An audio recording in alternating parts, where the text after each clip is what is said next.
espermatozoide.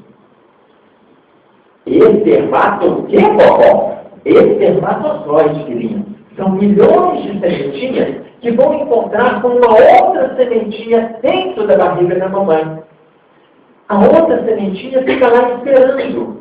E as milhões entram na barriga da mamãe e uma vai chegar até a sementinha que está lá dentro aguardando. Essas duas sementinhas vão se encontrar e elas voltam até o útero. A partir do encontro, elas voltam até o útero e a barriga da mamãe vai começar a crescer.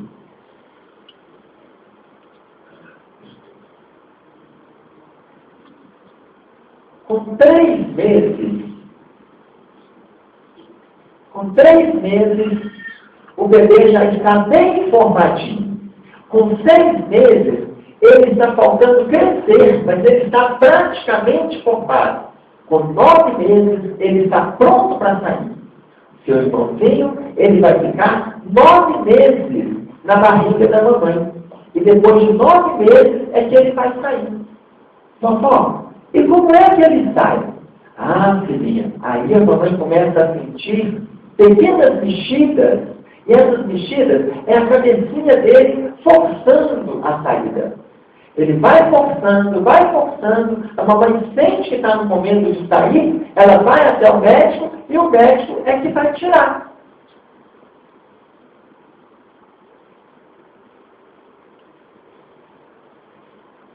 O médico é que vai tirar. Mas, vovó, ele vai tirar? Eu estou vendo que ele vai tirar por onde entrou a sementinha? É, filhinha, por onde entrou a sementinha. Existem situações que quando o bebê não sai pelo mesmo buraquinho por onde entrou a semente, ele sai pela barriga. Que aí a gente chama de cesariana, mas o mais comum é o chamado parto normal. Por onde sai o bebê é por onde entrou a sementinha que deu origem ao bebê. Terminamos a nossa história. Conversamos com a criança? Todas as crianças entenderam? Dúvida? Microfone? Tem uma dúvida ali, depois você traz a sua. Qual seria a origem, então, do tabu do sexualidade? Está agindo na má interpretação da Bíblia, porque Deus criou o homem do mar, depois criou a oxigênio para criar a mulher. Então, o erro eu não entendi qual seria o erro. A origem do erro da interpretação da sexualidade. Está onde? A origem do erro da interpretação do tabu de falar de sexo. Seria na Bíblia, interpretação errada da Bíblia, mal escrita, mal traduzida? Não está na Bíblia. A Bíblia está muito bem escrita. O que está mal é a nossa interpretação. O que está mal é a nossa interpretação. Tá? Exemplo. Nós aprendemos que Adão e Eva, nós viemos de Adão e Eva. Não aprendemos? Eu estudei no colégio de padre de 5ª a 8ª. Tá? Aí eu aprendi que viemos de Adão e Eva. Cheguei para o padre, que era o diretor do colégio, e perguntei como pode um casal construir a humanidade toda. Aí ele respondeu para mim assim, são os mistérios de Deus, meu filho. Aí eu fui na Bíblia. E eu li que Adão e Eva tiveram 3 filhos. Caim, Abel e Sete. Aí eu falei, 3 filhos? Aí eu voltei para o padre e perguntei para ele como pode 3 filhos do sexo masculino, se logo depois que eu continuei lendo, fala Caim matou Abel e Caim fugiu. E para onde ele foi, ele conheceu uma mulher, se casou com ela e constituiu a prole. Aí o padre respondeu, são os mistérios de Deus, meu filho. Está claro? Ou seja, isso não poderia, na explicação deles, não poderia vir a baila para nós. Aí a gente vai na Gênesis, nos capítulos Gênesis, a Gênesis da codificação. Aonde vocês encontrarem lá, se eu não me engano, capítulos 9, 10 e 11, ou 10, 11, 12, Gênesis orgânica, Gênesis mosaica e Gênesis espiritual, ele vai falar quem é Adão, quem é Eva, quem é Caim, quem é Abel, quem é Sete. Adão representa um grupo de pessoas que vieram para a Terra ligados à razão. Eva, um grupo de reencarnantes, de encarnantes que vieram para a Terra ligados ao campo do sentimento. Caim é um grupo de espíritos que vieram para a Terra, e esse grupo é o grupo de caídos, aqueles que estavam voltados para as situações de perversidade. Abel era um grupo ligado ao trabalho, à luta, ao crescimento. E Sete não era nem bom nem mal. Na linguagem dos moabitas, Sete significa desordem, bagunceiro. São 7. Daí surgiu, por exemplo, vocês já viram quando a gente fala da criança? Nossa, aquele menino pinta o 7. O 7 é dos moabitas, que significa bagunceiro. Ninguém nunca falou, nossa, esse menino pinta 85. Não faz sentido, vai pintar o 7 faz sentido. Tá claro? Então, os tabus, aí a gente vai explicar para a gente o que é a maçã e explica para a gente o que é a serpente. Que não era a maçã, era uma fruta. Nós aqui colocamos maçã. Então a gente vai deixar isso claro. Aí a continuação correspondendo para a gente acabar com esses tabus que a gente fez dentro da igreja. Ok? Oi. Aí o menininho da primeira fila, que é um menininho, no caso da história é uma menininha, e o menininho da primeira fila fala assim: ô tia, tem hora que o meu filho fica duro, eu tenho que arrumar uma vasilha para eu colocar ele? Isso. Aí o menininho da primeira fila pergunta, aí a hora que ele fizer essa pergunta eu vou corrigir, eu vou falar assim, então filho, nós vamos aprender o nome certo, agora não é pinta, é TN. Adulto do mesmo jeito. E adulto da mesma forma. Tá? Por quê? À medida que ele fica durinho, fica. Eu preciso que essa pergunta, gente, isso é pergunta de escola pública, tá? Escola pública é esse tipo de pergunta aí. Eu tenho que encontrar? Não, meu filho. Não necessariamente você tem que encontrar numa vagina. Por quê? Porque à medida que ele está durinho, nós não falamos agora há pouco que nós temos energia para uma série de coisas, nós vamos canalizar energia. E aí eu explico para eles de canalização de energia quando é criança, principalmente quando eles estão ficcionados em masturbação. Que eles acham que tem que ficar masturbando o tempo todo. Tá claro? É uma canalização de energia, é fazer um desgaste. Tá? Por quê? Porque na masturbação do jovem, por exemplo. Daqui a pouco eu falo do jovem. Aí a gente vai criança. É porque eu sou evangelizadora e as questões aparecem. Aí, numa reunião com as evangelizadoras, uma companheira de mãe contou uma história, uma situação que ela começou com a filha de 4 anos, que ela abriu a porta do quarto, estava a filha com a coleguinha, as duas peladas, e se acariciando, uma acariciando a outra. E ela ficou desesperada, brigou com as duas, apontou o dedo e falou: eu não quero isso de novo na minha casa, vista uma roupa agora e saiu no quarto. Aí, na hora, a outra evangelizadora interferiu e falou assim: olha, eu já vivi essa situação, eu agi diferente.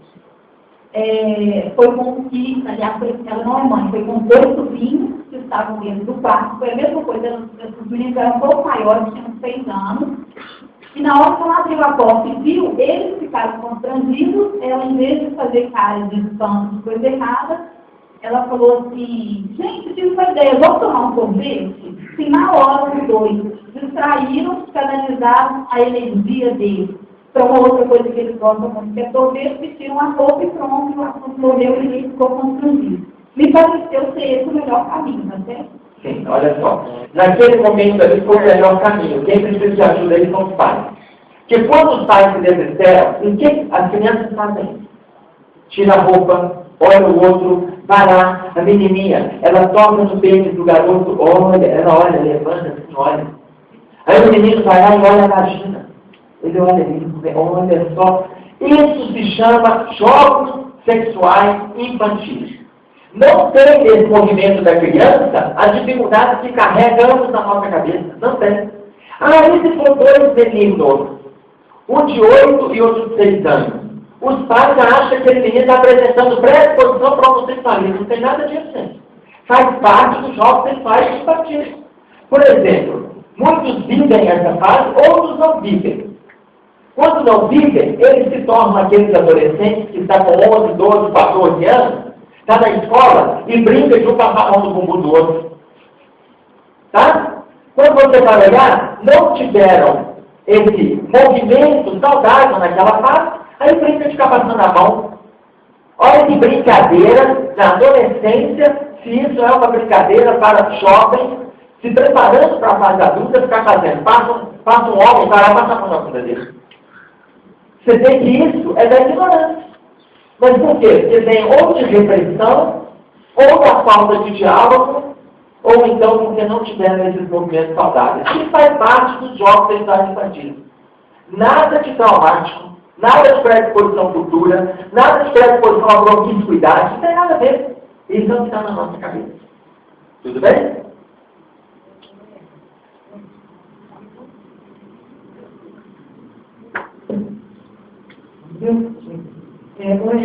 Isso é uma questão muito natural da criança, né? Esses jogos infantis, a meu ver, é uma forma de despertar o prazer, de conhecer o corpo, de lidar com a sua sexualidade, com a energia que manifesta através do prazer, das sensações prazerosas que vai ter.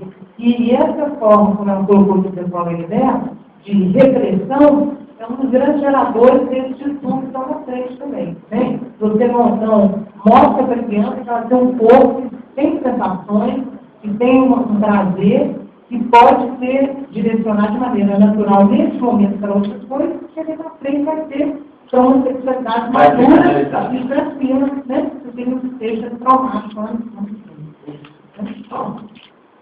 Depois. Obrigado. E sobre a questão da pornografia? Porque hoje nós temos na internet e da televisão, muito mais na internet do que da televisão, muitas vezes você pensa ali. Ela não tem exatamente uma prioridade, mas ela digita, por exemplo, no Google, jogos para meninos e sai inúmeras coisas ligadas à pornografia, e muitas vezes, por mais que você tenha controle em determinado momento, você já vai ver isso. Tem uma pesquisa que fala que 80% ou 90% das crianças já tiveram contato com algum tipo de pornografia, mesmo sem querer. Como os pais viram quando eles percebem que a criança recebeu imagem pornográfica, porque naquele momento ela não tinha curiosidade, ela foi colocada de decidir. Aí como que o pai pode lidar com isso? Olha só, a internet hoje, ela é o que a televisão foi para a nossa geração lá atrás. Tá? Ela é a descoberta da sociedade. Então não tem como a gente ficar também batendo na internet, como muita gente fala, lá em casa não se liga a televisão, lá em casa não assiste isso, não. Aí entra a nossa educação. Não é claro que eu vou ensinar para eles o que buscar na internet, mas eles vão receber imagem. Mas se eu tiver uma relação saudável, eu vou ensinar para eles sobre isso aqui, gente. Não há proibição. Aliás, o Emmanuel coloca isso na introdução do livro Física. Não é proibição, mas educação. Eu vou ensiná-los como lidar. Eles vão receber imagens, vão. Eu não preciso, não, nesse caso isso não acontece. Eu viro a foto, desligo, levo o teclado. Leva embora o teclado. Ele não vai achar que ele vai para a casa do colega, o colega pega para ele. Então, eu vou ensinar para eles o que é saudável. Nós vamos bater papo sobre o envolvimento sexual, sobre sexualidade, e nós vamos manter a mente do garoto ocupada. Porque quando o garoto também fica ocioso, ele abre espaço para essas coisas acontecerem. Porque isso não é do garoto. Isso é do garoto, do jovem, do adulto e do idoso. Qualquer um entrou no campo da ociosidade, a nossa mente acaba se direcionando para as questões da sexualidade, ou do sexo propriamente dito. Então, nós vamos ter bate-papo saudável com o menino. Eu estava num seminário sobre sexualidade, contei essa historinha e falei lá como pai. Alguém gostaria de fazer alguma pergunta? Ninguém quis fazer pergunta. E aí eu perguntei de novo, vamos gente, vamos participar. Ninguém fez nenhuma pergunta.